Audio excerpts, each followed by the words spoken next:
Bwana, mambo vipi? Karibu tena Tubone Media unapopata habari zinazotrend na za moto kuhusu mastaa pendwa. Na leo tutazungumzia uvumi kuhusu msanii maarufu Dogo Paten. Kuna picha inayosambaa kwenye mitandao ya kijamii ukihusishwa na mpenzi wake, lakini je, ni kweli au ni kiki tu? Hebu tuingie ndani zaidi. So kama wewe ni mara ya kwanza unatuangalia, usisahau kubonyeza alama iliyoandikwa subscribe na kubonyeza alama ya kengele ili uwe wa kwanza kupata video yetu. Na leo tutaangalia hiyo picha ambayo imezidi kuvuma sana kwenye mitandao ya kijamii ikimuonesha Dogo Paten na mpenzi wake. Tutaangalia vitu vingi sana kwenye hiyo picha. Tutaangalia kitu cha kwanza ambacho tunaenda kuangalia kwenye hiyo picha, tunaenda kuangalia chanzo cha uvumi wa hiyo picha. Na uvumi huu ulianza kusambaa kwenye mitandao ya kijamii baada ya picha moja yenye utata kuonekana. Watu wameanza kujiuliza maswali. Je, Dogo Paten ameamua kuweka wazi mahusiano yake au ni sehemu ya video ya muziki tu? Hadi sasa bado hakuna kauli rasmi kutoka kwake au timu yake ya Dogo rasmi kwamba ni mpenzi wake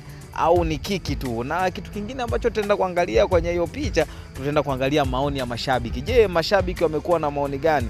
Mashabiki wamegawanyika katika sehemu mbili. Wapo wanaosema hii ni haki yake kufanya mapenzi hadharani, lakini huku wengine wakidai kwamba ni njia ya kuongeza kiki zake mpya katika muziki. Lakini kama tunavyojua mitandao ya kijamii, kila mtu anakuwa na maoni yake. Na kidogo nikukumbusha historia fupi ya Dogo Paten.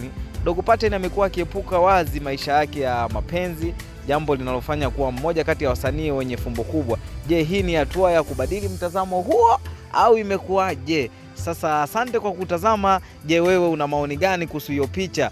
Ni mpenzi wake kweli au ni kiki mpya tu? Tuambie kwenye comment hapo chini, na usisahau kubonyeza like, subscribe na kuweka kengele ili update zaidi, ili uwe wa kwanza kupata content kali kutoka kwetu Tubone Media. Na usisahau kukaa nasi kwa video nyingine inayokuja ili kuthibitisha je, ni mpenzi wake ama ni kiki. Keep watching bro,